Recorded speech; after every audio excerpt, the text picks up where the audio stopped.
Lawang Sewu di balik 1000 pintu yang menyimpan jejak sejarah dan misteri.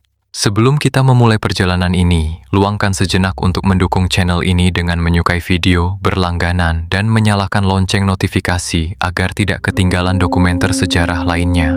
Setiap dokumenter di channel ini disusun berdasarkan sumber-sumber sejarah yang dapat dipertanggungjawabkan. Dengan menyimak hingga akhir, Anda tidak hanya menikmati sebuah kisah, tetapi juga akan menambah ilmu pengetahuan dan memperluas wawasan tentang sejarah, budaya, serta berbagai peristiwa yang telah membentuk perjalanan bangsa. Di tengah hiruk-pikuk kota Semarang, berdiri sebuah bangunan megah yang telah menjadi saksi perjalanan waktu selama lebih dari 1 abad. Bangunan itu memiliki lorong-lorong panjang, jendela-jendela tinggi yang memancarkan cahaya ke dalam ruangan, dan arsitektur yang masih memukau siapapun yang memandangnya hingga hari ini. Masyarakat mengenalnya dengan nama Lawang Sewu, yang dalam bahasa Jawa berarti 1000 pintu. Nama itu telah lama memancing rasa penasaran. Banyak orang membayangkan sebuah gedung yang benar-benar memiliki 1000 pintu, sementara yang lain mengenalnya sebagai salah satu tempat paling angker di Indonesia. Berbagai cerita tentang penampakan, lorong bawah tanah, hingga kisah-kisah yang sulit dijelaskan terus berkembang dari generasi ke generasi. Namun, benarkah semua cerita itu? Ataukah sebagian di antaranya hanyalah legenda yang tumbuh seiring perjalanan waktu? Untuk menemukan jawabannya, kita perlu melihat Lawang Sewu bukan hanya sebagai bangunan tua yang menyimpan misteri, tetapi sebagai saksi bisu dari perubahan besar yang pernah terjadi di Nusantara. Dinding-dindingnya telah menyaksikan masa kolonial, pergantian kekuasaan, perjuangan mempertahankan kemerdekaan, hingga upaya pelestarian warisan budaya pada masa kini. Di balik kemegahannya, Lawang Sewu menyimpan kisah yang jauh lebih kompleks daripada sekadar cerita-cerita mistis yang sering beredar. Fakta sejarah, nama Lawang Sewu bukanlah nama resmi ketika bangunan ini pertama kali didirikan. Julukan tersebut berasal dari masyarakat Jawa. Kata lawang berarti pintu, sedangkan sewu berarti 1000. Nama itu muncul karena bangunan ini memiliki sangat banyak bukaan berupa pintu dan jendela berukuran besar. Sebagian jendelanya didesain menyerupai daun pintu, sehingga jika dilihat dari kejauhan, bangunan ini tampak memiliki jumlah pintu yang tak terhitung. Padahal, bangunan ini tidak benar-benar memiliki 1000 pintu. Secara historis, gedung ini dibangun sebagai kantor pusat Nederlandsche Indische Spoorwegmaatschappij atau disingkat NIS, perusahaan kereta api swasta pertama di Hindia Belanda.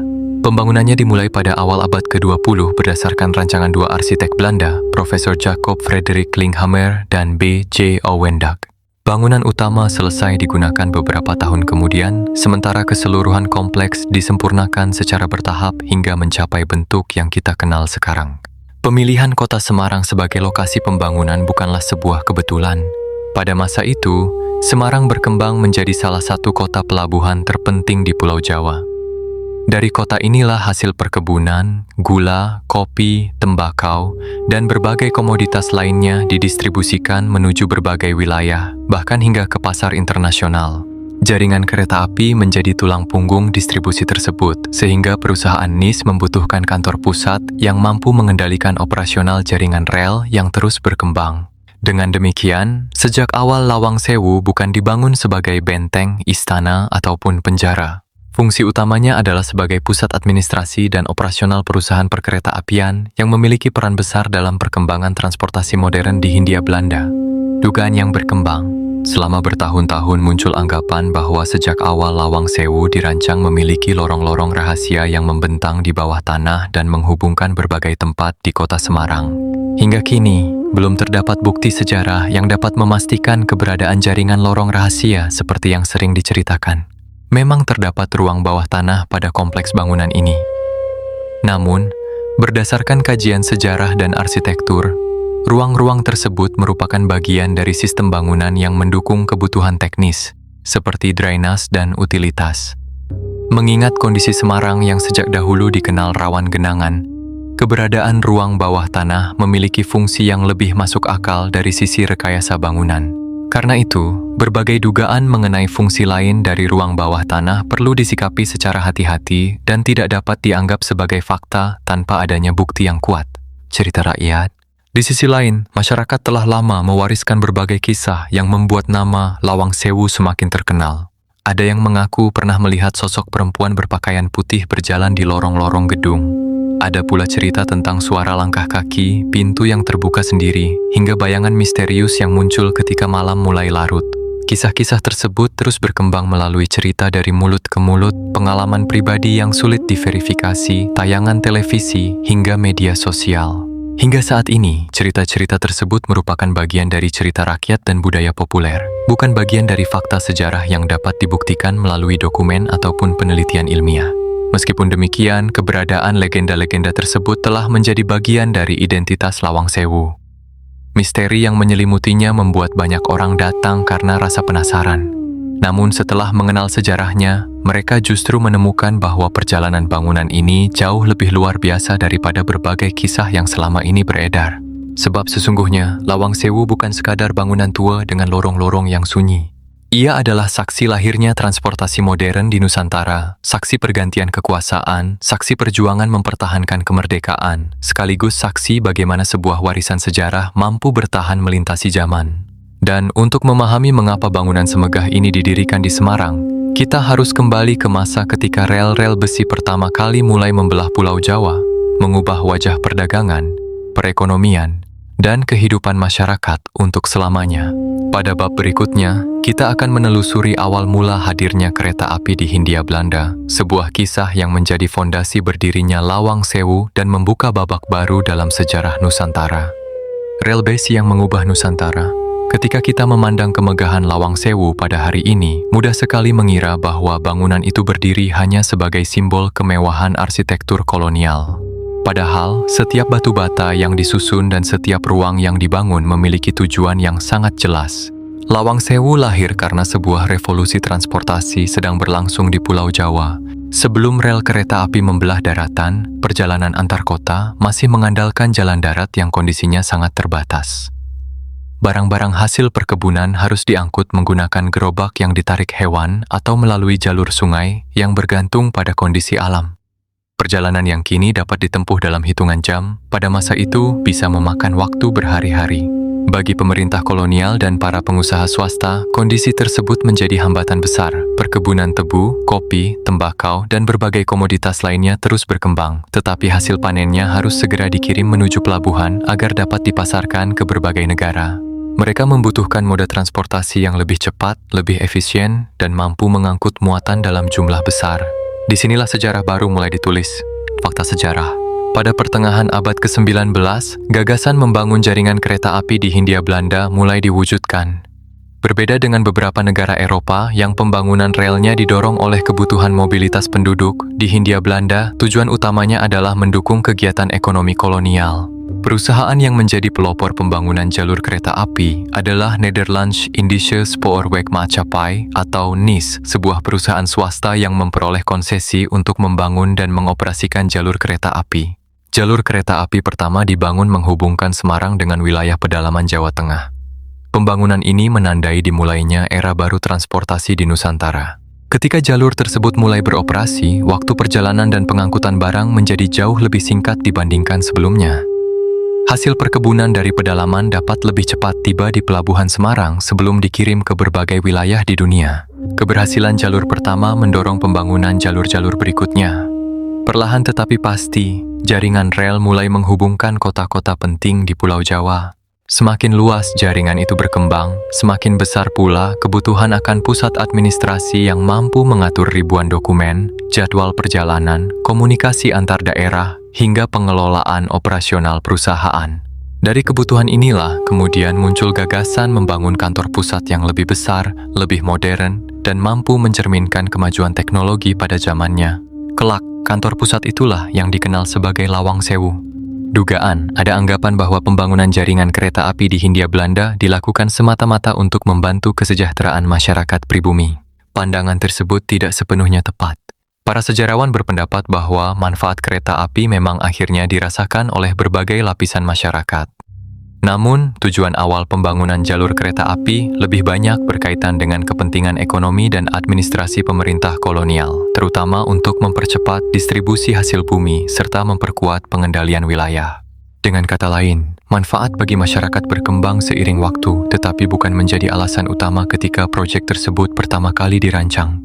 Cerita rakyat. Di beberapa daerah di Pulau Jawa berkembang cerita bahwa ketika rel kereta api pertama kali dibangun, masyarakat menganggap lokomotif sebagai makhluk raksasa yang mengeluarkan asap dan suara menggelegar. Konon, tidak sedikit penduduk yang memilih menjauh ketika kereta pertama melintas karena belum pernah melihat mesin sebesar itu sebelumnya. Kisah seperti ini sering muncul dalam cerita lisan masyarakat dan menggambarkan betapa besar perubahan yang dibawa oleh teknologi pada masa itu. Namun, karena sebagian besar cerita tersebut diwariskan secara turun-temurun tanpa catatan tertulis yang dapat diverifikasi, kisah itu lebih tepat dipandang sebagai bagian dari cerita rakyat yang mencerminkan kesan masyarakat terhadap hadirnya teknologi baru, bukan sebagai fakta sejarah yang dapat dipastikan kebenarannya. Semakin berkembang jaringan rel kereta api, semakin besar pula perusahaan NIS. Ribuan pegawai harus dikelola, dokumen terus bertambah, dan koordinasi operasional menjadi semakin rumit. Kantor-kantor lama tidak lagi mampu menampung kebutuhan perusahaan yang terus berkembang. Mereka membutuhkan sebuah bangunan yang bukan hanya megah, tetapi juga dirancang dengan teknologi paling maju pada masanya. Sebuah gedung yang mampu bertahan menghadapi iklim tropis, memberikan kenyamanan bagi para pegawai, sekaligus menjadi lambang kemajuan perusahaan. Keputusan itulah yang kemudian melahirkan salah satu bangunan paling ikonik dalam sejarah Indonesia. Pada bab berikutnya, kita akan melihat bagaimana sebuah perusahaan kereta api memutuskan membangun Lawang Sewu, siapa para arsitek yang merancangnya, serta mengapa bangunan ini dianggap sebagai salah satu karya arsitektur paling maju di Hindia Belanda. Lahirnya mahakarya arsitektur di jantung Semarang. Memasuki awal abad ke-20, perusahaan Nederlands Indische Spoorwegmaatschappij atau NIS berkembang menjadi salah satu perusahaan transportasi paling berpengaruh di Hindia Belanda. Jaringan rel kereta api terus meluas, jumlah pegawai bertambah, dan aktivitas administrasi menjadi semakin kompleks. Kantor yang sebelumnya digunakan tidak lagi mampu mengimbangi kebutuhan perusahaan yang terus berkembang. Ribuan surat harus diproses, laporan perjalanan kereta datang setiap hari. Komunikasi dengan berbagai stasiun harus berlangsung tanpa hambatan, sementara pengelolaan keuangan dan operasional membutuhkan ruang kerja yang jauh lebih memadai. Bagi para pemimpin NIS, membangun kantor baru bukan sekadar memenuhi kebutuhan ruang. Bangunan itu harus menjadi lambang kemajuan teknologi, kekuatan perusahaan, sekaligus menunjukkan bahwa transportasi modern telah menjadi bagian penting dari perkembangan Hindia Belanda. Mereka menginginkan sebuah gedung yang bukan hanya megah dipandang mata, tetapi juga mampu bertahan menghadapi iklim tropis yang sangat berbeda dengan Eropa. Keputusan itu kemudian melahirkan salah satu bangunan paling terkenal dalam sejarah Indonesia. Bangunan yang kini kita kenal sebagai Lawang Sewu. Fakta sejarah. Pembangunan kantor pusat NIS dimulai pada awal abad ke-20 di kawasan yang saat itu menjadi salah satu pusat perkembangan kota Semarang. Perancang bangunan ini adalah dua arsitek Belanda, Profesor Jacob Frederik Klinkhammer dan B.J. Ouwendag, yang dikenal memiliki perhatian besar terhadap fungsi bangunan sekaligus nilai estetikanya. Alih-alih meniru bangunan di Eropa secara utuh, keduanya merancang gedung yang disesuaikan dengan kondisi alam Hindia Belanda. Mereka memahami bahwa Semarang memiliki suhu yang hangat, kelembapan udara yang tinggi, serta curah hujan yang cukup besar. Karena itulah, Lawang Sewu dirancang dengan berbagai inovasi yang pada masanya tergolong sangat maju. Jendela-jendela dibuat sangat tinggi agar udara dapat mengalir dengan baik ke seluruh ruangan. Langit-langit dibangun lebih tinggi dibandingkan bangunan perkantoran pada umumnya untuk membantu menjaga suhu ruangan tetap sejuk. Koridor-koridor yang lebar memungkinkan sirkulasi udara berlangsung secara alami, sehingga kebutuhan akan pendingin buatan hampir tidak diperlukan. Bahkan, penempatan bangunan juga memperhitungkan arah datangnya cahaya matahari dan aliran angin. Semua itu dilakukan agar para pegawai dapat bekerja dengan nyaman meskipun berada di wilayah beriklim tropis. Pendekatan seperti ini kini dikenal sebagai bentuk arsitektur tropis, sebuah konsep yang mengutamakan penyesuaian desain bangunan terhadap kondisi lingkungan setempat. Hal lain yang membuat Lawang Sewu begitu istimewa adalah penggunaan kaca patri berwarna yang didatangkan dari Eropa. Ketika cahaya matahari menembus kaca-kaca tersebut, warna-warni yang indah memenuhi sebagian ruangan, menciptakan suasana yang megah sekaligus artistik. Hingga kini, kaca patri itu masih menjadi salah satu daya tarik utama Lawang Sewu dan menjadi bukti tingginya kualitas pengerjaan bangunan pada masa itu. Dugaan, sebagian orang beranggapan bahwa desain Lawang Sewu dibuat penuh lorong dan pintu agar para pejabat kolonial dapat melarikan diri apabila terjadi serangan. Hingga saat ini, tidak ada bukti sejarah yang menunjukkan bahwa banyaknya pintu merupakan bagian dari strategi pelarian. Sebaliknya, para ahli arsitektur menjelaskan bahwa banyaknya bukaan pada bangunan memiliki fungsi yang jauh lebih sederhana namun sangat penting, yaitu memaksimalkan pencahayaan alami dan memperlancar sirkulasi udara. Dengan cara itu, suhu di dalam bangunan dapat tetap nyaman meskipun cuaca di luar sangat panas. Dengan kata lain, desain bangunan lebih didasarkan pada kebutuhan iklim dan fungsi perkantoran daripada alasan pertahanan.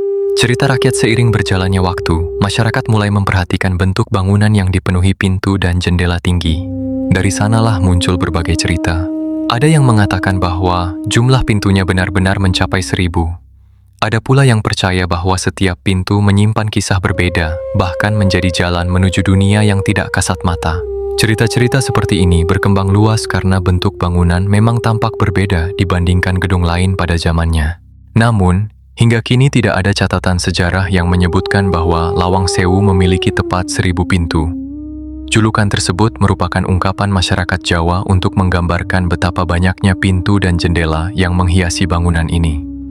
Meskipun demikian, nama Lawang Sewu justru menjadi identitas yang melekat begitu kuat sehingga lebih dikenal dibandingkan nama resminya sebagai kantor pusat NIS. Ketika bangunan megah itu akhirnya mulai digunakan, para pegawai NIS memasuki sebuah kantor yang pada masanya termasuk paling modern di Hindia Belanda.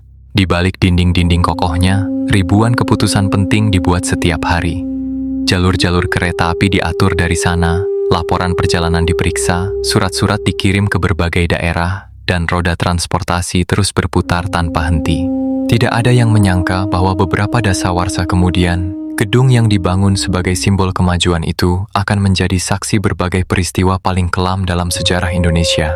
Perang, pendudukan militer, dan pertumpahan darah akan mengubah fungsi bangunan ini untuk selamanya. Pada bab berikutnya, kita akan memasuki masa kejayaan Lawang Sewu sebagai pusat operasional perusahaan kereta api terbesar di Hindia Belanda sebelum badai sejarah datang mengubah segalanya. Masa kejayaan Lawang Sewu, jantung perkeretaapian Hindia Belanda. Ketika matahari pagi mulai menyinari kota Semarang pada awal abad ke-20, suasana di Lawang Sewu telah dipenuhi kesibukan. Para pegawai berdatangan membawa berkas-berkas tebal, suara langkah kaki bergema di sepanjang koridor. Sementara berbagai surat dan laporan terus berpindah dari satu ruangan ke ruangan lainnya. Di balik kemegahan bangunan itu, sebuah sistem transportasi modern sedang dijalankan dengan ketelitian yang luar biasa. Setiap hari, keputusan-keputusan penting mengenai perjalanan kereta api dibuat dari gedung ini. Jadwal keberangkatan disusun, laporan kondisi jalur diperiksa, komunikasi dengan berbagai stasiun dilakukan, dan seluruh aktivitas perusahaan dikoordinasikan dari satu pusat administrasi. Lawang Sewu bukan sekadar kantor. Ia adalah jantung yang menggerakkan salah satu jaringan transportasi paling penting di Hindia Belanda. Fakta sejarah, pada masa kejayaannya, Nederlands-Indische Spoorwegmaatschappij atau NIS mengelola jalur-jalur kereta api yang menghubungkan berbagai wilayah strategis di Pulau Jawa. Keberadaan jaringan rel tersebut membawa perubahan besar terhadap sistem distribusi barang dan mobilitas penduduk. Sebelum kereta api berkembang, hasil perkebunan seringkali membutuhkan waktu lama untuk mencapai pelabuhan. Setelah jaringan rel beroperasi, pengangkutan menjadi jauh lebih cepat, lebih teratur, dan mampu membawa muatan dalam jumlah yang jauh lebih besar. Perubahan ini memberikan keuntungan besar bagi kegiatan perdagangan kolonial. Dari Lawang Sewu, berbagai keputusan administratif dibuat setiap hari. Para pegawai mengelola arsip, menyusun laporan keuangan, mengatur jadwal perjalanan, hingga berkoordinasi dengan kantor-kantor cabang dan stasiun di berbagai daerah. Bangunan ini juga dilengkapi berbagai fasilitas yang tergolong modern pada zamannya. Sistem ventilasi alami membuat ruangan tetap nyaman meskipun cuaca di luar panas. Cahaya matahari masuk melalui jendela-jendela besar, sehingga kebutuhan penerangan pada siang hari dapat dikurangi.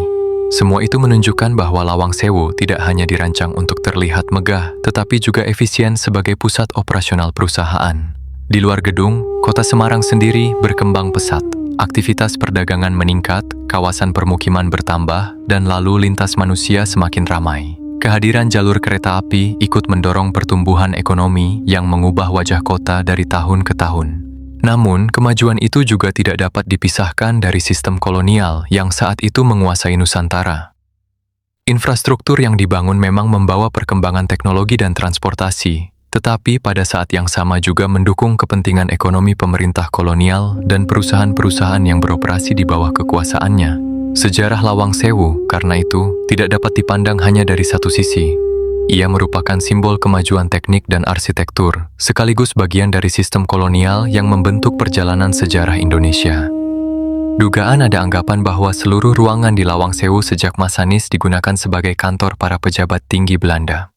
Faktanya, fungsi ruangan di dalam gedung sangat beragam. Selain ruang pimpinan, terdapat ruang administrasi, ruang arsip, ruang rapat, serta berbagai fasilitas pendukung operasional perusahaan. Pembagian ruang tersebut disesuaikan dengan kebutuhan administrasi yang terus berkembang. Dengan demikian, tidak semua bagian gedung memiliki fungsi yang sama atau hanya diperuntukkan bagi kalangan tertentu. Cerita rakyat seiring bertambahnya usia bangunan, masyarakat mulai memperhatikan panjangnya koridor dan banyaknya ruangan di dalam Lawang Sewu. Muncul cerita bahwa siapapun yang memasuki gedung ini tanpa mengenalnya dapat tersesat karena lorong-lorongnya seolah tidak pernah berakhir. Ada pula kisah yang mengatakan bahwa beberapa pintu akan membawa seseorang kembali ke tempat semula meskipun ia merasa telah berjalan sangat jauh. Cerita seperti ini berkembang dari pengalaman para pengunjung yang merasa bangunan tersebut begitu luas dan memiliki tata ruang yang rumit. Namun, tidak ada bukti sejarah yang menunjukkan bahwa Lawang Sewu memiliki tata ruang yang sengaja dirancang untuk membingungkan orang. Kesan tersebut lebih mungkin muncul karena bentuk bangunan yang simetris, banyaknya koridor panjang, serta jumlah ruangan yang cukup banyak bagi pengunjung yang baru pertama kali datang. Selama bertahun-tahun, Lawang Sewu menjadi lambang kemajuan transportasi di Hindia Belanda. Tidak seorang pun yang bekerja di dalamnya dapat membayangkan bahwa ketenangan itu akan segera berakhir. Di belahan dunia lain, ketegangan politik mulai meningkat. Negara-negara besar saling berhadapan, dan perlahan-lahan dunia bergerak menuju sebuah konflik yang kelak dikenal sebagai Perang Dunia Kedua. Gelombang perang itu akhirnya mencapai Asia. Ketika pasukan Jepang datang ke Hindia Belanda, banyak bangunan penting berpindah tangan. Lawang Sewu pun tidak luput dari perubahan besar tersebut. Fungsi gedung yang selama ini menjadi pusat administrasi perusahaan kereta api mulai berubah.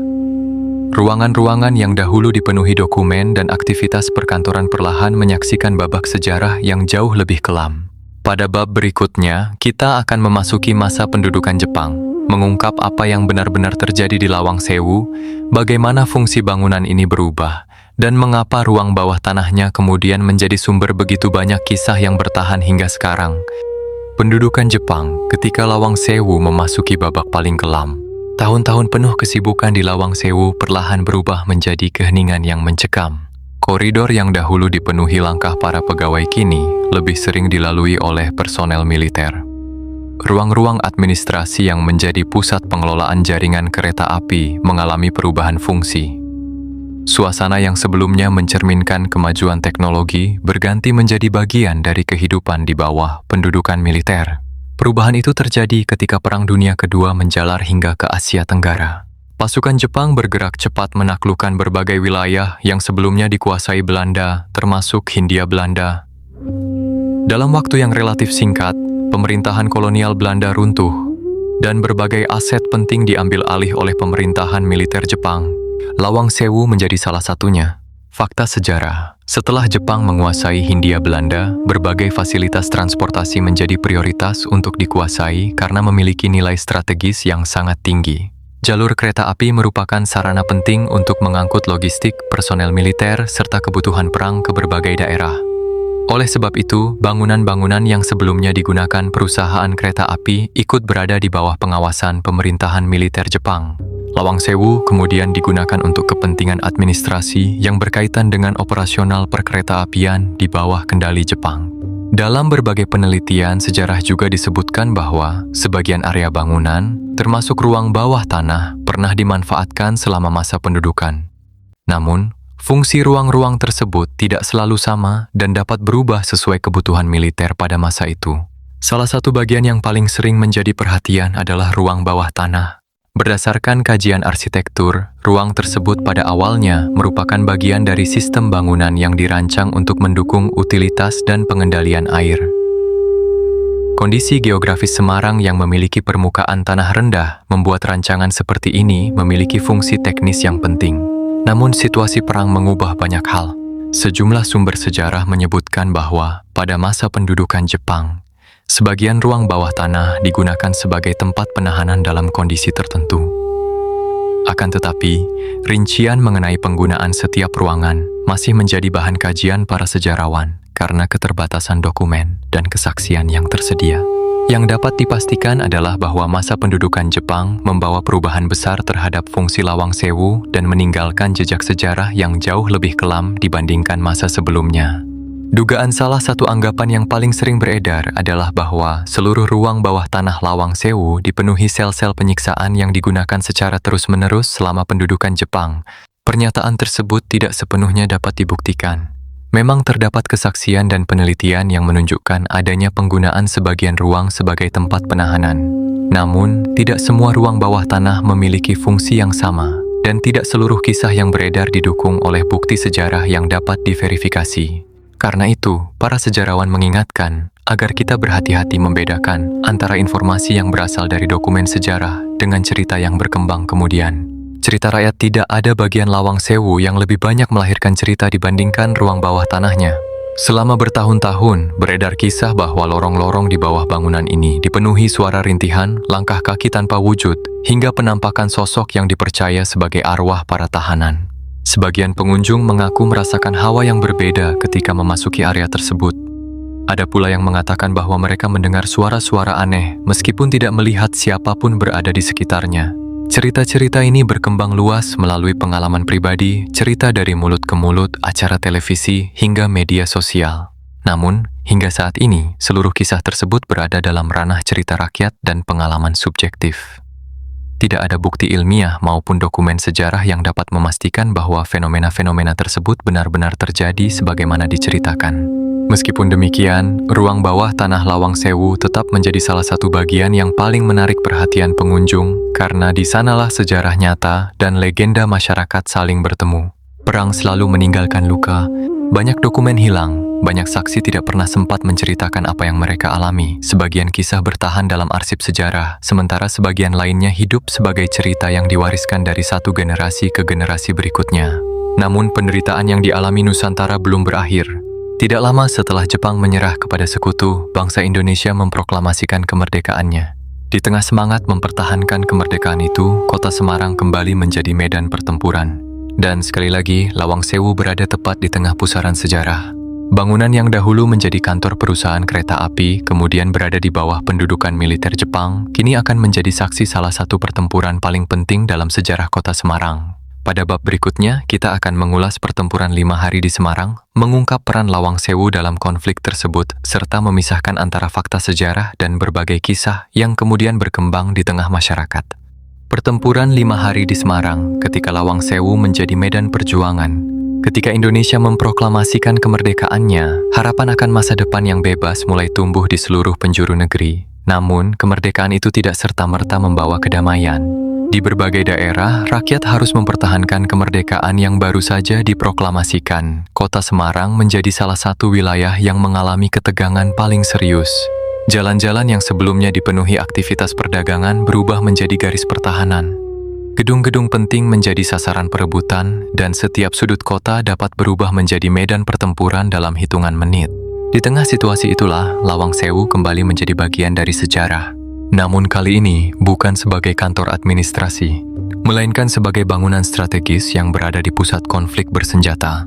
Fakta sejarah.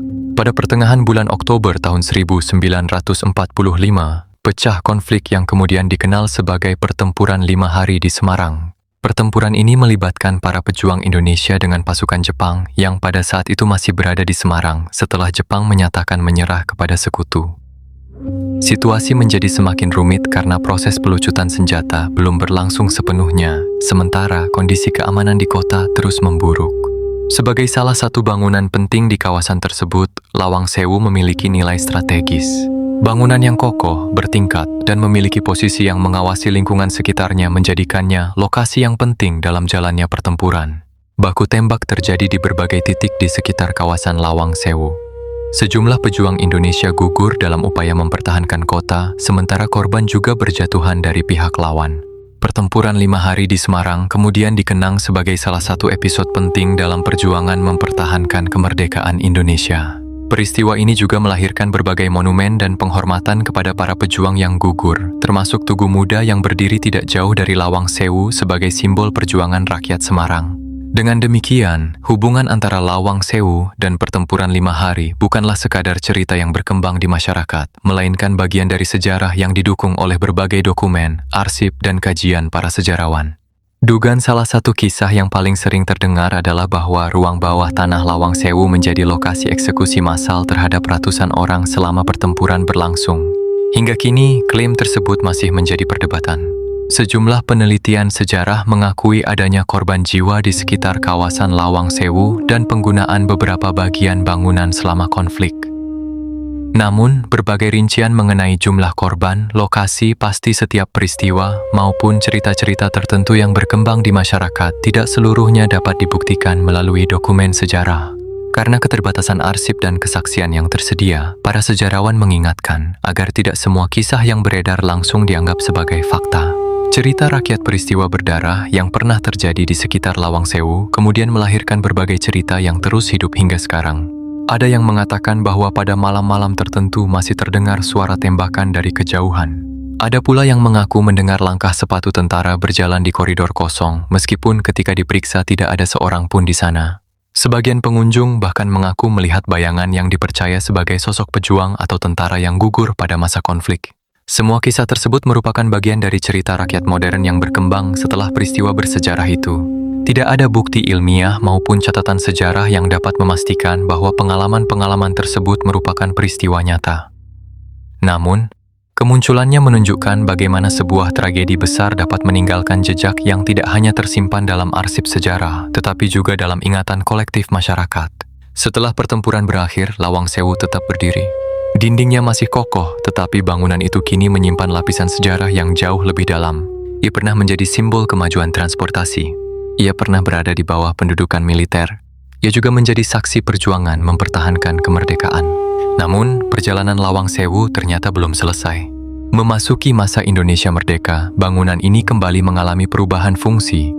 Tahun demi tahun berlalu, sebagian ruang mulai kosong, usia bangunan terus bertambah, dan perlahan muncul kesan angker yang kemudian dikenal luas oleh masyarakat.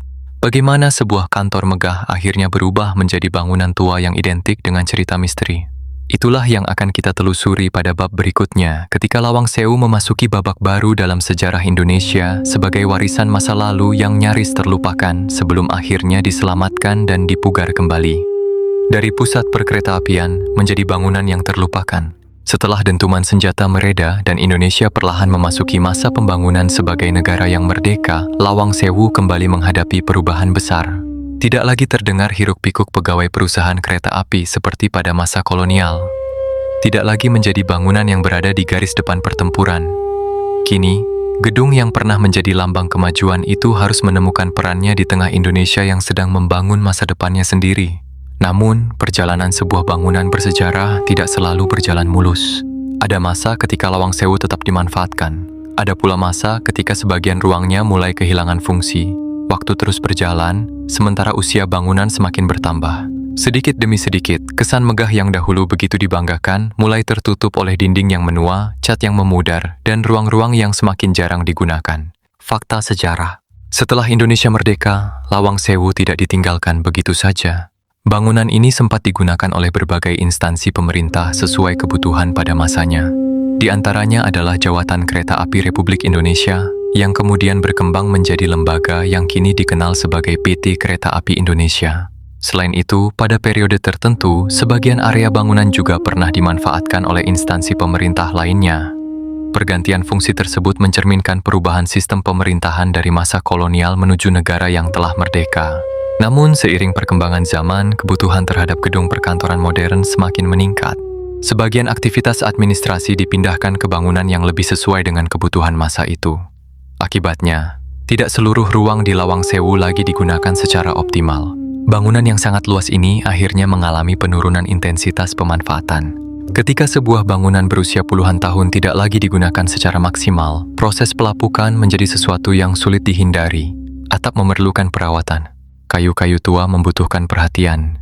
Kaca patri harus dijaga agar tidak rusak. Begitu pula sistem drainase dan struktur bangunan yang memerlukan pemeliharaan secara berkala. Tanpa perawatan yang memadai, berbagai bagian gedung mulai menunjukkan tanda-tanda penuaan. Dugaan, banyak orang beranggapan bahwa Lawang Sewu sengaja dibiarkan terbengkalai karena dianggap membawa kesialan atau memiliki aura yang menakutkan.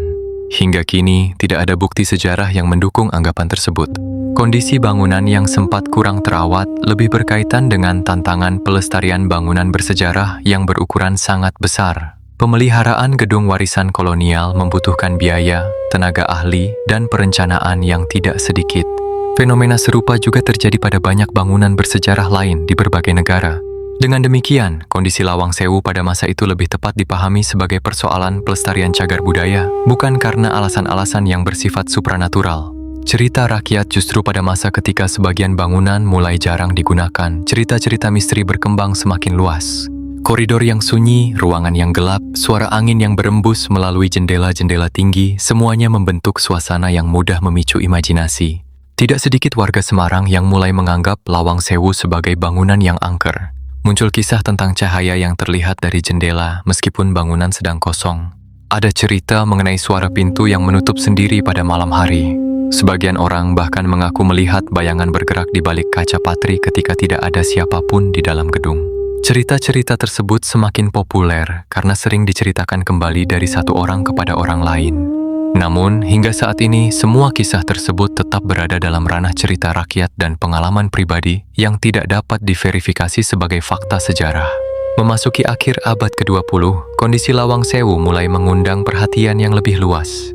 Banyak pihak menyadari bahwa bangunan ini bukan sekadar gedung tua, yaitu adalah saksi perkembangan perkeretaapian Indonesia. Inoko adalah saksi kolonialisme. Ia adalah saksi pendudukan Jepang. Tsushika adalah saksi perjuangan mempertahankan kemerdekaan. Apabila bangunan ini dibiarkan terus mengalami kerusakan, maka Indonesia berisiko kehilangan salah satu warisan sejarahnya yang paling berharga. Kesadaran itulah yang kemudian mendorong dimulainya berbagai upaya penyelamatan dan pemugaran. Namun, di saat yang sama, sebuah fenomena lain juga sedang berkembang. Semakin tua kondisi Lawang Sewu, semakin banyak pula media yang mengangkat kisah-kisah mistisnya. Perlahan, citra bangunan bersejarah ini mulai tertutup oleh cerita-cerita horor yang menarik perhatian masyarakat. Pada bab berikutnya, kita akan membahas bagaimana Lawang Sewu berubah menjadi ikon misteri Indonesia, mengapa citra angkernya begitu melekat di masyarakat, dan bagaimana fakta sejarah seringkali kalah populer dibandingkan legenda yang terus berkembang. Ketika misteri mengalahkan sejarah, memasuki akhir abad ke-20 dan awal abad ke-21, nama Lawang Sewu kembali menjadi perbincangan masyarakat. Namun kali ini, bukan karena sejarah perkereta-apiannya, bukan pula karena arsitekturnya yang mengagumkan, melainkan karena cerita-cerita misteri. Bagi sebagian generasi muda pada masa itu, Lawang Sewu lebih dahulu dikenal sebagai bangunan angker daripada sebagai salah satu warisan sejarah terpenting di Indonesia.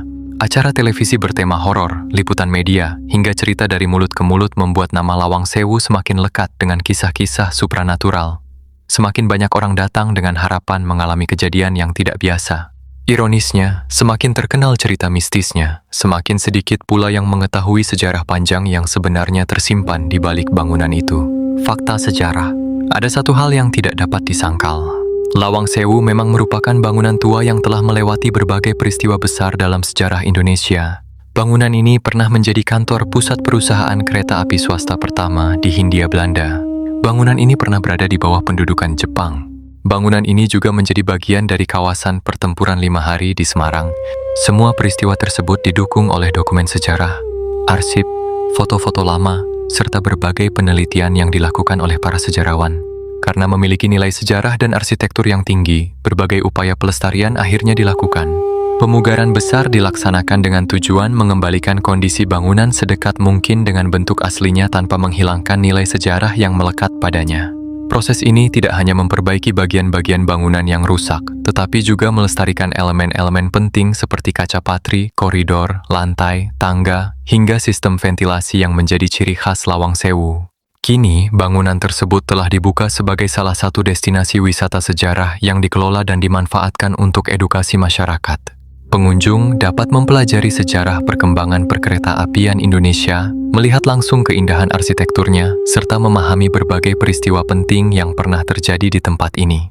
Dugaan popularitas Lawang Sewu sebagai lokasi wisata misteri membuat muncul anggapan bahwa pihak pengelola sengaja mempertahankan citra angker demi menarik lebih banyak pengunjung.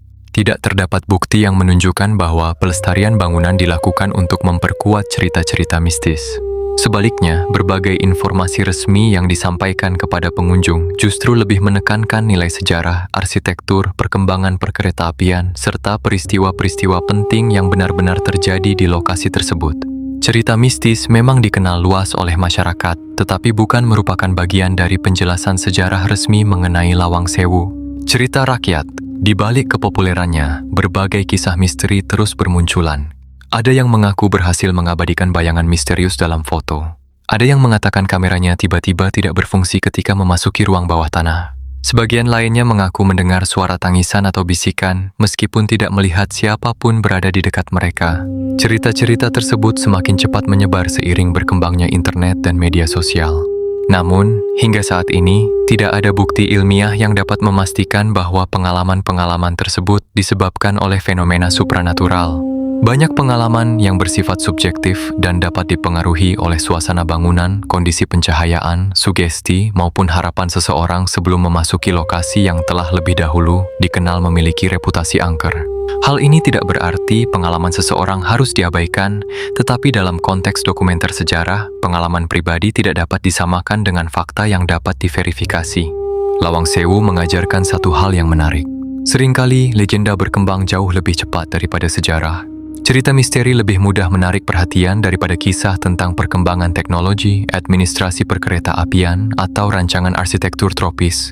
Padahal, jika kita menelusuri perjalanan bangunan ini secara utuh, kita akan menemukan bahwa sejarahnya justru jauh lebih luar biasa dibandingkan berbagai cerita yang berkembang.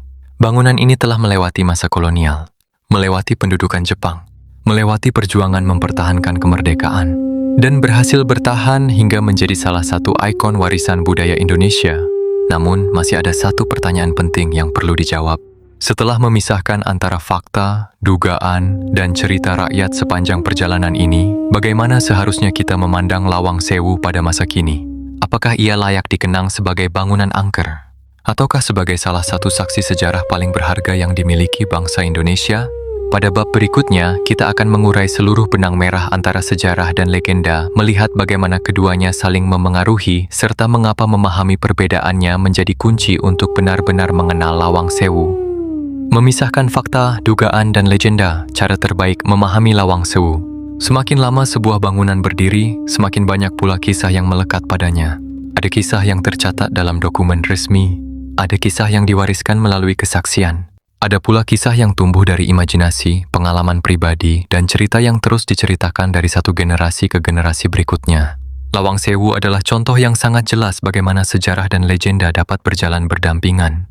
Bagi sebagian orang, bangunan ini adalah simbol misteri. Bagi yang lain, ia merupakan mahakarya arsitektur. Sementara bagi para sejarawan, Lawang Sewu adalah sumber penting untuk memahami perkembangan transportasi, kolonialisme, dan perjuangan bangsa Indonesia. Lalu itu bagaimana seharusnya kita memandangnya? Jawabannya adalah dengan membedakan secara jernih antara fakta, dugaan, dan cerita rakyat. Fakta sejarah. Berdasarkan berbagai arsip, dokumen, dan penelitian sejarah, terdapat beberapa hal yang dapat dipastikan mengenai Lawang Sewu. Pertama, bangunan ini memang dibangun sebagai kantor pusat Nederlands Indische Spoorwegmaatschappij, perusahaan kereta api swasta pertama di Hindia Belanda. Kedua, bangunan ini dirancang dengan konsep arsitektur tropis yang sangat maju pada masanya.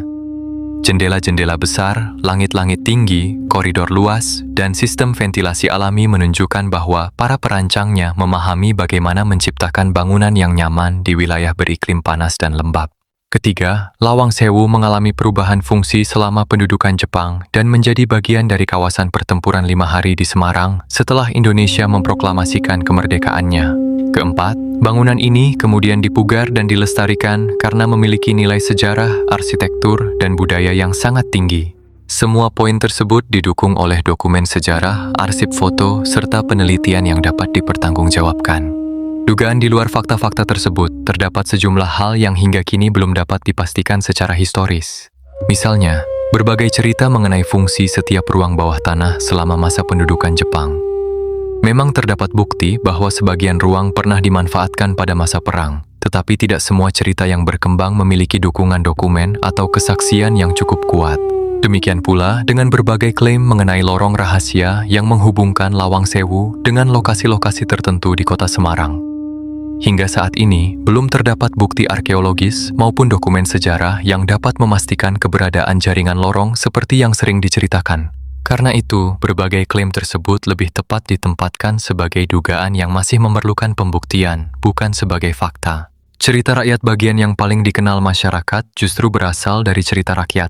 Kisah perempuan bergaun putih, suara langkah kaki di koridor yang kosong, pintu yang terbuka sendiri, bayangan yang tampak sekilas di balik jendela, atau suara tangisan yang konon terdengar dari ruang bawah tanah. Cerita-cerita seperti ini telah menjadi bagian dari budaya populer Indonesia. Sebagian orang meyakininya berdasarkan pengalaman pribadi. Sebagian lainnya menganggapnya sebagai cerita yang menarik untuk diwariskan. Namun, dalam kajian sejarah, pengalaman pribadi tidak dapat dijadikan bukti yang setara dengan arsip, dokumen resmi, atau penelitian ilmiah. Karena itulah, kisah-kisah tersebut lebih tepat dipahami sebagai bagian dari folklore modern yang hidup di tengah masyarakat. Mungkin disinilah letak daya tarik terbesar Lawang Sewu. Bangunan ini tidak hanya menyimpan batu bata, kaca patri, dan koridor tua.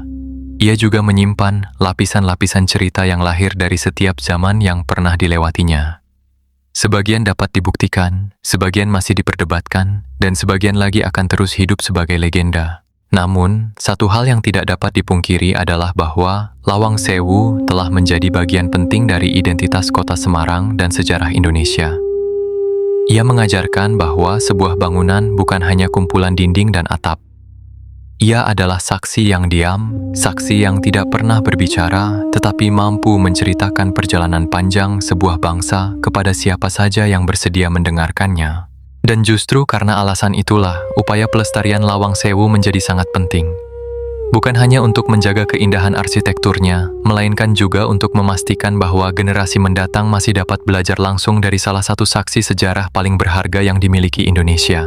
Pada bab berikutnya, kita akan melihat bagaimana proses pemugaran dilakukan, tantangan yang dihadapi dalam melestarikan bangunan berusia lebih dari 1 abad ini, serta mengapa Lawang Sewu kini menjadi salah satu destinasi wisata sejarah paling penting di Indonesia. Menyelamatkan warisan bangsa, kebangkitan Lawang Sewu. Tidak semua bangunan tua beruntung dapat bertahan melintasi zaman. Banyak yang runtuh karena usia. Sebagian hilang akibat bencana. Tidak sedikit pula yang dibongkar karena dianggap tidak lagi memiliki nilai guna.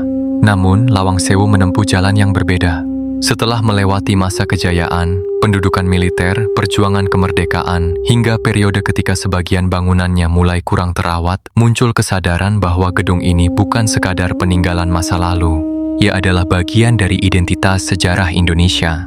Menyelamatkan Lawang Sewu berarti menjaga salah satu saksi bisu perjalanan bangsa agar tetap dapat dinikmati dan dipelajari oleh generasi yang akan datang. Fakta sejarah. Melihat pentingnya nilai sejarah dan arsitektur yang dimiliki Lawang Sewu, dilakukan berbagai upaya pelestarian dan pemugaran. Pemugaran bukan berarti membangun ulang bangunan lama menjadi bangunan baru. Dalam dunia pelestarian cagar budaya, pemugaran dilakukan dengan prinsip mempertahankan sebanyak mungkin bagian asli bangunan, sekaligus memperbaiki bagian yang mengalami kerusakan berdasarkan kajian teknis dan sejarah. Proses ini memerlukan ketelitian yang sangat tinggi. Setiap ornamen diperiksa, setiap bagian dinding diteliti. Kaca patri yang telah berusia lebih dari 1 abad dibersihkan dan dipelihara dengan sangat hati-hati agar tetap mempertahankan bentuk serta warna aslinya. Begitu pula dengan pintu-pintu kayu, lantai, tangga, hingga sistem ventilasi yang menjadi ciri khas arsitektur Lawang Sewu. Tujuannya bukan hanya agar bangunan tampak indah. Lebih dari itu, agar nilai sejarah yang terkandung di dalamnya tidak hilang. Kini, Lawang Sewu menjadi salah satu destinasi wisata sejarah yang terbuka bagi masyarakat. Di dalamnya terdapat berbagai informasi mengenai perkembangan perkereta-apian di Indonesia, sejarah bangunan, koleksi foto-foto lama, serta ruang-ruang yang dapat dikunjungi untuk memahami bagaimana gedung ini pernah berfungsi pada berbagai masa. Bagi para pelajar, peneliti, maupun wisatawan, Lawang Sewu telah berubah menjadi ruang belajar yang menghadirkan sejarah secara nyata, bukan sekadar melalui buku atau gambar. Dugaan ada anggapan bahwa proses pemugaran menghilangkan keaslian Lawang Sewu sehingga bangunan yang kita lihat sekarang tidak lagi mencerminkan bentuk aslinya. Pendapat tersebut tidak sepenuhnya benar. Dalam praktik pelestarian cagar budaya, perubahan seminimal mungkin justru menjadi salah satu prinsip utama. Bagian yang masih asli dipertahankan sejauh memungkinkan, sedangkan bagian yang rusak diperbaiki dengan mempertimbangkan bentuk, bahan, dan karakter bangunan berdasarkan data sejarah yang tersedia. Karena itu, meskipun telah mengalami pemugaran, Lawang Sewu tetap mempertahankan identitas arsitekturnya sebagai salah satu bangunan kolonial paling penting di Indonesia. Cerita rakyat menariknya, meskipun kondisi bangunan kini jauh lebih terang, bersih, dan terawat, cerita-cerita mistis tidak serta-merta menghilang. Sebagian pengunjung masih mengaku merasakan suasana yang berbeda ketika memasuki koridor-koridor tua. Ada yang mengatakan bahwa mereka merasa seolah sedang diawasi. Ada pula yang merasa hawa di beberapa ruangan berubah menjadi lebih dingin dibandingkan area lainnya. Bahkan setelah proses pemugaran selesai, kisah-kisah seperti itu tetap muncul dari waktu ke waktu. Namun, sebagaimana pembahasan kita sejak awal dokumenter ini, pengalaman tersebut berada dalam ranah pengalaman pribadi dan cerita rakyat. Hingga saat ini, tidak terdapat bukti ilmiah yang dapat memastikan bahwa pengalaman tersebut berasal dari fenomena supranatural. Justru, suasana bangunan tua yang sunyi, arsitektur yang megah, pencahayaan alami yang berubah mengikuti waktu, serta pengetahuan seseorang mengenai sejarah kelam bangunan ini dapat memengaruhi cara seseorang merasakan dan menafsirkan lingkungan di sekitarnya. Lawang Sewu akhirnya berhasil melewati ujian yang tidak mudah. Ia selamat dari perubahan zaman, selamat dari peperangan, selamat dari ancaman kerusakan, dan kini berdiri sebagai salah satu ikon sejarah yang paling dikenal di Indonesia. Namun, setelah mengikuti seluruh perjalanan bangunan ini, muncul sebuah pertanyaan yang lebih besar. Mengapa sebuah bangunan mampu meninggalkan kesan yang begitu mendalam dalam ingatan masyarakat? Mengapa sebagian orang mengenangnya karena sejarahnya, sementara sebagian lainnya lebih mengingat kisah misterinya? Jawabannya mungkin tidak hanya terletak pada bangunan itu sendiri, melainkan pada cara manusia memaknai masa lalu. Pada bab berikutnya, kita akan melihat mengapa Lawang Sewu tetap memikat jutaan orang hingga hari ini, bagaimana sejarah dan legenda membentuk identitasnya, serta pelajaran berharga yang dapat kita ambil dari salah satu bangunan paling ikonik di Indonesia. Mengapa Lawang Sewu terus memikat hati banyak orang? Tidak semua bangunan bersejarah mampu bertahan dalam ingatan masyarakat selama lebih dari 1 abad. Sebagian hanya menjadi catatan di dalam buku sejarah, sebagian lainnya perlahan dilupakan seiring berjalannya waktu. Namun, Lawang Sewu justru mengalami hal yang berbeda. Semakin tua usianya, semakin besar pula rasa ingin tahu orang-orang terhadap bangunan ini. Setiap hari, wisatawan dari berbagai daerah datang untuk melihat langsung kemegahan arsitekturnya. Ada yang ingin mempelajari sejarahnya, ada yang mengagumi keindahan desainnya. Ada pula yang datang karena penasaran dengan berbagai kisah misteri yang telah lama beredar. Meskipun alasan mereka berbeda-beda, hampir semua pulang dengan satu kesan yang sama. Lawang Sewu jauh lebih megah daripada yang mereka bayangkan. Fakta sejarah. Dalam dunia pelestarian budaya, sebuah bangunan tidak hanya dinilai dari usianya. Nilai sebuah bangunan juga ditentukan oleh perannya dalam perjalanan sejarah, kualitas arsitekturnya, serta kemampuannya menceritakan kehidupan masyarakat pada masa lalu. Lawang Sewu memenuhi semua unsur tersebut. Bangunan ini menjadi saksi perkembangan teknologi transportasi pada masa Hindia Belanda. Menjadi bukti bagaimana arsitek merancang bangunan yang mampu beradaptasi dengan iklim tropis.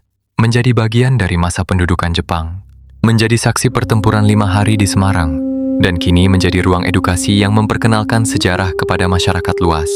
Karena itulah, Lawang Sewu tidak hanya penting bagi kota Semarang. Bangunan ini juga memiliki arti penting dalam sejarah perkembangan Indonesia.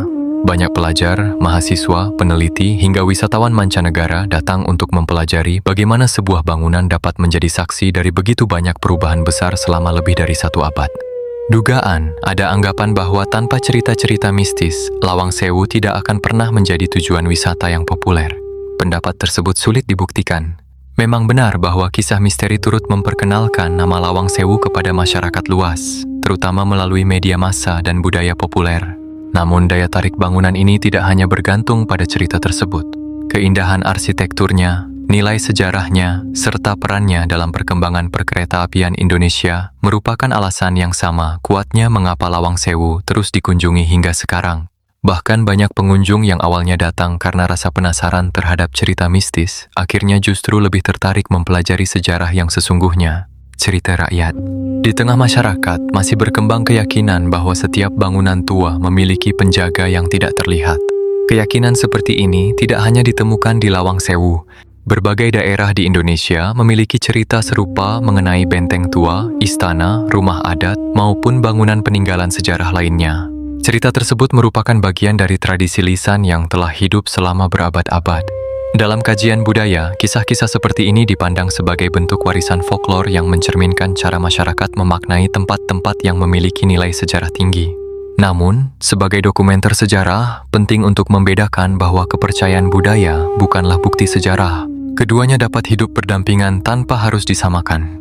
Mungkin itulah pelajaran terbesar yang diberikan Lawang Sewu kepada kita.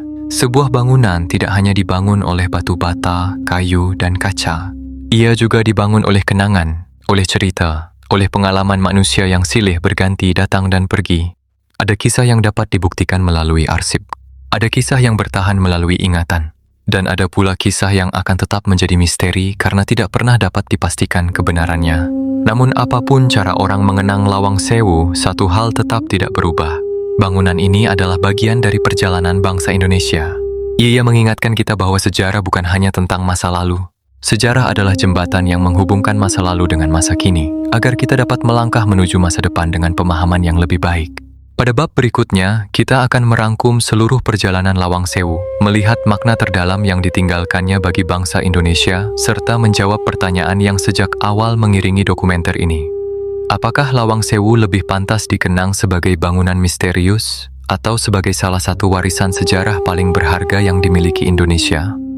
Warisan yang sesungguhnya melihat Lawang Sewu dengan mata sejarah. Sejak awal perjalanan dokumenter ini, kita telah menelusuri jejak sebuah bangunan yang berdiri kokoh di jantung kota Semarang. Kita memulai dari asal-usul namanya yang unik, kemudian mengikuti lahirnya jaringan kereta api pertama di Hindia Belanda. Menyaksikan bagaimana sebuah perusahaan membangun kantor yang menjadi lambang kemajuan teknologi pada masanya. Kita juga melihat bagaimana bangunan itu berubah ketika perang datang, ketika pendudukan Jepang berlangsung, dan ketika rakyat Indonesia berjuang mempertahankan kemerdekaannya. Di sepanjang perjalanan itu, kita menemukan satu kenyataan yang menarik.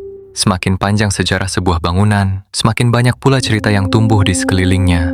Sebagian merupakan fakta yang dapat dibuktikan, sebagian masih menjadi dugaan, dan sebagian lainnya hidup sebagai cerita rakyat yang diwariskan dari generasi ke generasi. Lawang Sewu memiliki ketiganya, fakta sejarah.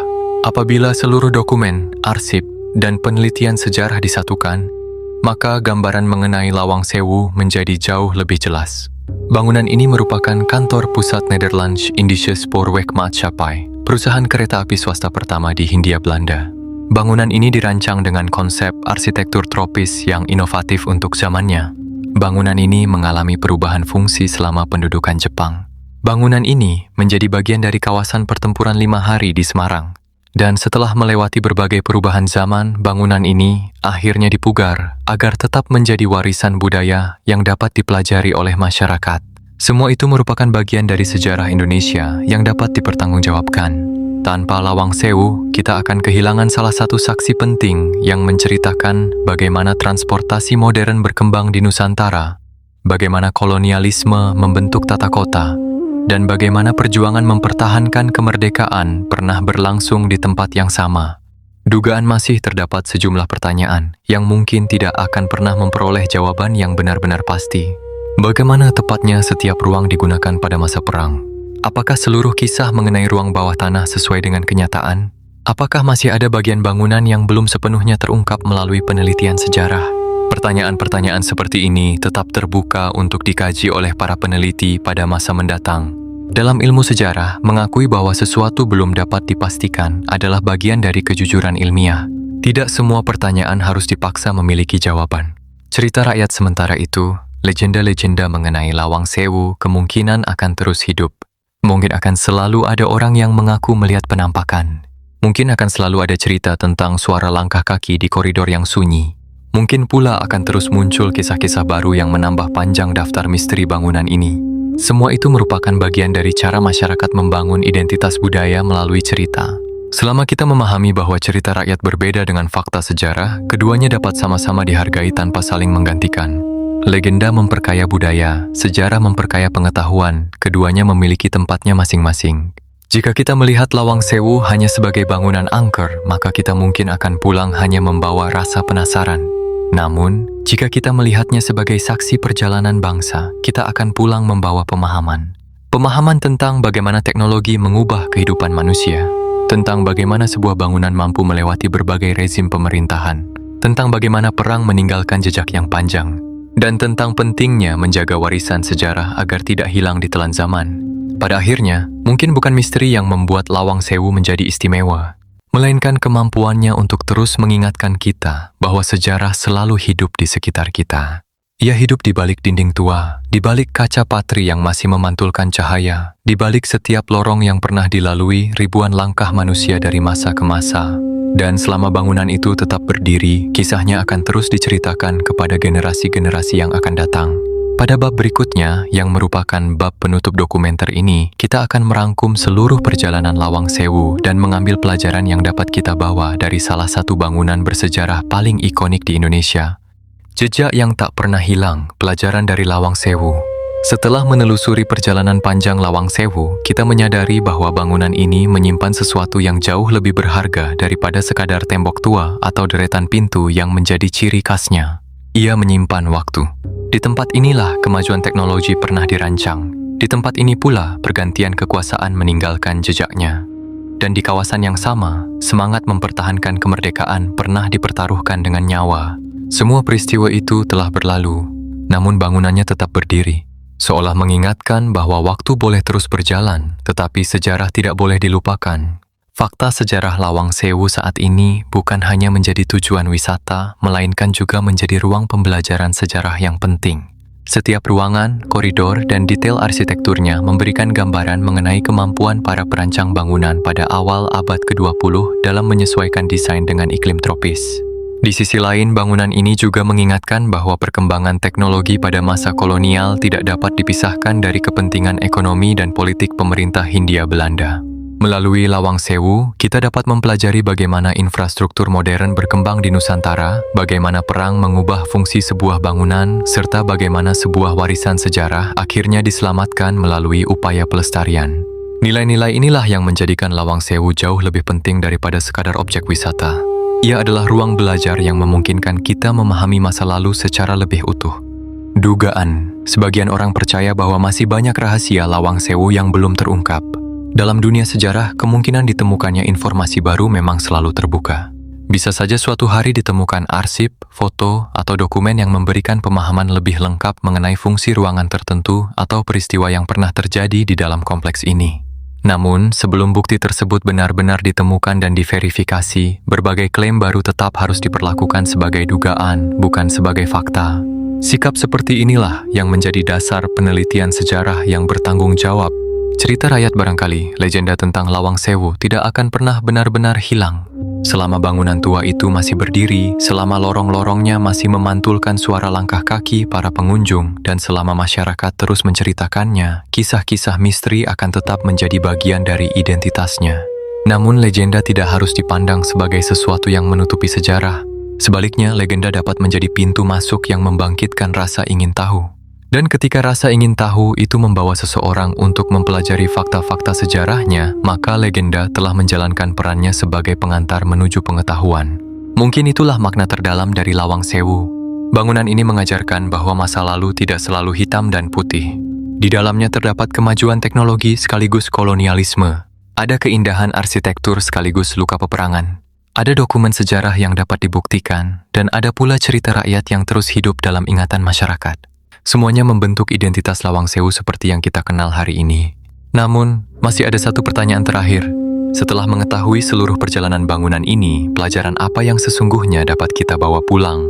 Pada bab terakhir, kita akan menutup perjalanan ini dengan merenungkan makna Lawang Sewu bagi sejarah Indonesia, sekaligus memahami mengapa menjaga warisan seperti ini berarti menjaga ingatan sebuah bangsa. 1000 pintu, 1000 kisah penutup perjalanan Lawang Sewu. Kita telah berjalan menyusuri lorong-lorong panjang Lawang Sewu. Bukan hanya lorong yang terbuat dari batu bata, kayu, dan kaca patri, tetapi juga lorong waktu yang membawa kita melintasi lebih dari 1 abad sejarah Indonesia. Perjalanan ini memperlihatkan kepada kita bahwa sebuah bangunan dapat menjadi saksi bisu dari begitu banyak perubahan. Ia menyaksikan lahirnya jalur kereta api modern di Hindia Belanda. Ia menyaksikan masa kolonial yang membentuk wajah kota-kota di Nusantara. Ia menyaksikan datangnya pendudukan Jepang yang mengubah kehidupan jutaan orang. Ia menyaksikan perjuangan mempertahankan kemerdekaan yang menuntut begitu banyak pengorbanan. Dan kini, ia menyaksikan generasi baru yang datang untuk belajar dari masa lalu. Semua itu terjadi di tempat yang sama, di balik dinding yang sama, di bawah atap yang sama. Selama dokumenter ini, kita juga telah berusaha membedakan dengan jelas antara fakta sejarah, dugaan, dan cerita rakyat. Sebab menghormati sejarah bukan berarti menolak legenda. Begitu pula menghargai cerita rakyat bukan berarti menganggap semuanya sebagai fakta. Keduanya memiliki tempat yang berbeda. Fakta sejarah membantu kita memahami apa yang benar-benar dapat dibuktikan melalui arsip, dokumen, penelitian, dan bukti fisik. Dugaan mengingatkan kita bahwa masih ada bagian-bagian sejarah yang belum sepenuhnya terjawab. Sementara cerita rakyat menunjukkan bagaimana masyarakat memaknai sebuah tempat melalui pengalaman, keyakinan, dan tradisi yang diwariskan dari satu generasi ke generasi berikutnya. Memahami perbedaan di antara ketiganya adalah salah satu cara terbaik untuk menghargai warisan sejarah secara utuh.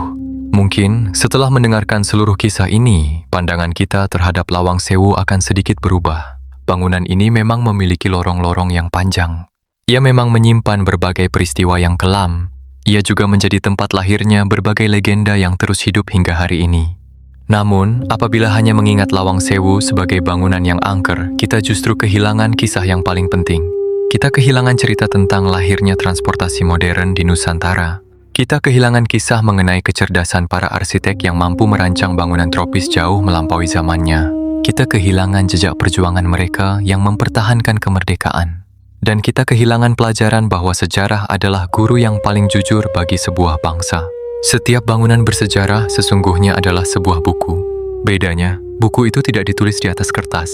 Ia ditulis pada dinding-dinding yang tetap berdiri, pada jendela-jendela yang masih diterpa cahaya matahari, pada tangga yang telah dilewati ribuan langkah manusia, dan pada setiap sudut yang diam-diam menyimpan cerita. Tugas kita bukan sekadar mengagumi bangunan-bangunan seperti Lawang Sewu. Tugas kita adalah menjaga, mempelajari, dan mewariskannya kepada generasi berikutnya. Karena ketika sebuah bangsa kehilangan warisan sejarahnya, bangsa itu perlahan kehilangan ingatan tentang dirinya sendiri. Terima kasih telah mengikuti perjalanan dokumenter ini hingga akhir. Semoga setiap kisah yang telah kita telusuri hari ini tidak hanya menambah pengetahuan, tetapi juga memperluas wawasan kita tentang sejarah Indonesia, serta pentingnya menjaga warisan budaya yang telah melewati begitu banyak zaman. Apabila Anda menikmati dokumenter seperti ini, jangan lupa untuk mendukung channel ini dengan menyukai video, membagikannya kepada keluarga dan teman, serta berlangganan agar tidak ketinggalan dokumenter sejarah berikutnya. Karena setiap bangunan tua memiliki cerita, setiap cerita memiliki pelajaran, dan setiap pelajaran membawa kita selangkah lebih dekat untuk memahami perjalanan panjang bangsa Indonesia. Saya ucapkan terima kasih atas kebersamaan Anda. Sampai jumpa dalam dokumenter sejarah berikutnya.